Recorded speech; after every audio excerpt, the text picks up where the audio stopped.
नमस्कार दोस्तों, स्वागत है आप सबका अपना यूट्यूब चैनल एनालिसिस क्लासेस में। दोस्तों आज के इस क्लास में semester 4 economics honours core paper 10, ठीक है।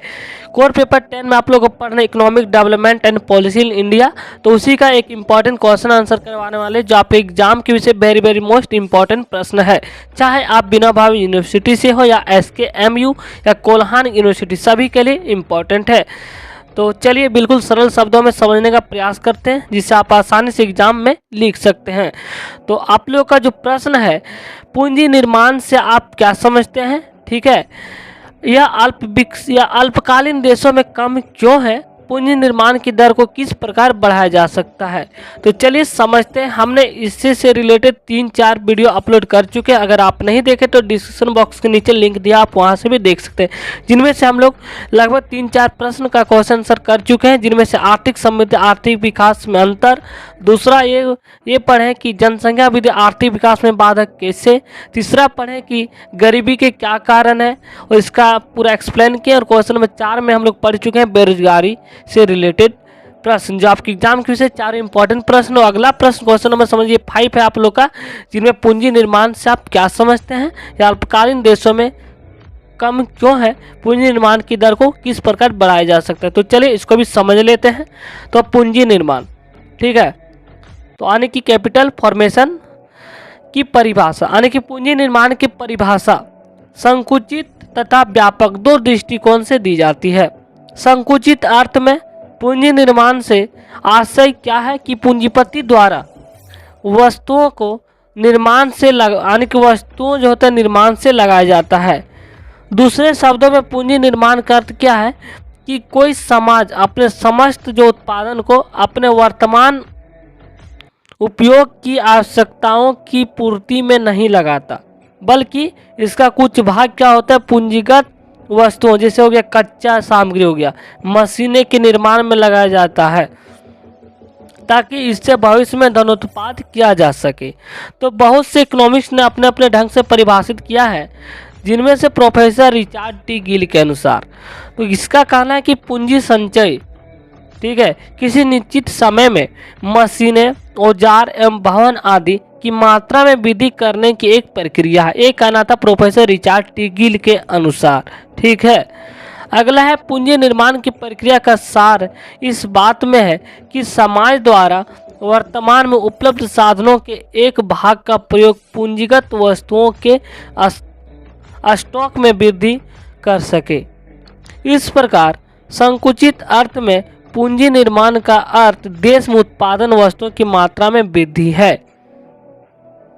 तो व्यापक अर्थ में पूंजी निर्माण के अंतर्गत भौतिक पूंजी के अतिरिक्त अनैतिक या भौतिक एवं अदृश्य पूंजी जैसे मानवीय स्वास्थ्य, कौशल तथा प्रशिक्षण आदि को शामिल किया जाता है।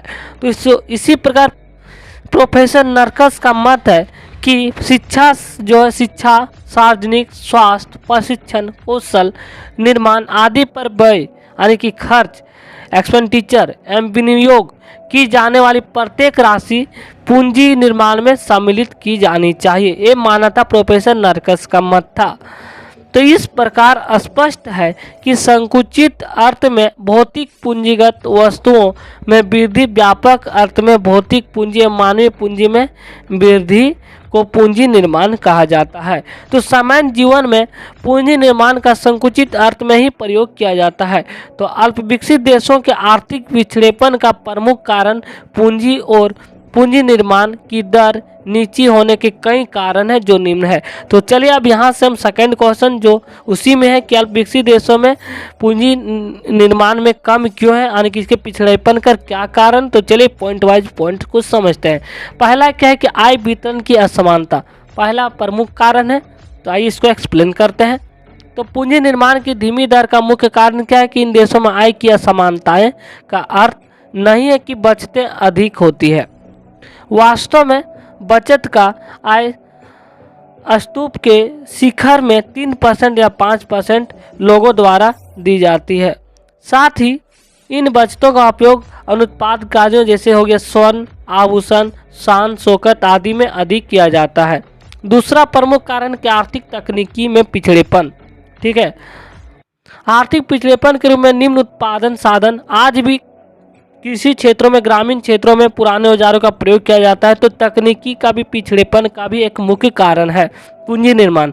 तो यह गतिशीलता व्यवसाय में सीमित विशिष्टीकरण, संयुक्त परिवार प्रणाली, परंपरागत दृष्टिकोण एवं इन आदि तत्व बचत एवं निवेश को अवरुद्ध करते हैं, जिसके कारण पूंजी निर्माण का कार्य अवरुद्ध हो जाता है। ये दूसरा कारण। तीसरा है कि घाटे का वित्त प्रबंध। तो यद्यपि घाटे का वित्त प्रबंध पूंजी निर्माण का एक स्रोत है, बशर्ते उसका प्रयोग सुरक्षित सीमा के अंदर किया जाए, किंतु अल्प विकसित देशों में इसका प्रयोग प्रायः बड़ी मात्रा में किया जाता है, जिससे अस्फीति उत्पन्न होती है, कीमतें बढ़ती है, बचत कम होती है और फलस्वरूप क्या होता है कि पूंजी निर्माण का कार्य भी अवरुद्ध हो जाता है। ये रहा तीसरा पॉइंट। चौथा है कि पूंजी निर्माण में वृद्धि के उपाय। तो हमने 3 पॉइंट यहाँ पढ़े कि अल्प विकसित देशों में पूंजी निर्माण कम क्यों, इसके कारण। अब हम जानने वाले पूंजी निर्माण में वृद्धि के उपाय। ठीक है, तो पूंजी निर्माण में वृद्धि के आयों का यानी कि इनकम का भागों में विभाजित किया जा सकता है। पहला आंतरिक साधन और बाह्य साधन। तो 2 अलग अलग भागों में पढ़ेंगे, जिनमें से पहला आंतरिक साधन। तो आंतरिक साधन में हम जानेंगे पहला बचत द्वारा पूंजी निर्माण। तो बचत राष्ट्रीय आय का वह भाग है जो जनता द्वारा वर्तमान उपभोग व उत्पादन वृद्धि के लिए स्थगित कर दिया जाता है। बचत पूंजी निर्माण का सबसे अधिक महत्वपूर्ण साधन माना जाता है। दूसरा है ऐच्छिक बचतें।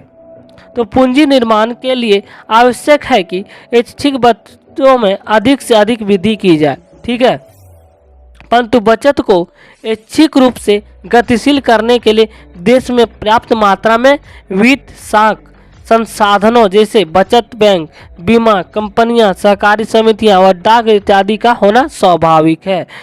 और तीसरा है अनिवार्य बचतें। ठीक है, तो जब कभी ऐच्छिक बचतों के रूप में पूंजी कम मात्रा में प्राप्त होती है, तब सरकार करारोपण की नीति द्वारा अथवा विशेष बचत योजना चालू करके जनता को अनिवार्य रूप से बचाने के लिए बाध्य कर सकती है। ये रहा इसके उपाय पूंजी निर्माण का। तो अनिवार्य बचत योजना एक कठोर नीति है जो विशेषकर प्रजातांत्रिक देश के लिए उपयुक्त समझी जाती है। अब जानेंगे कि इसके बाह्य साधन क्या है।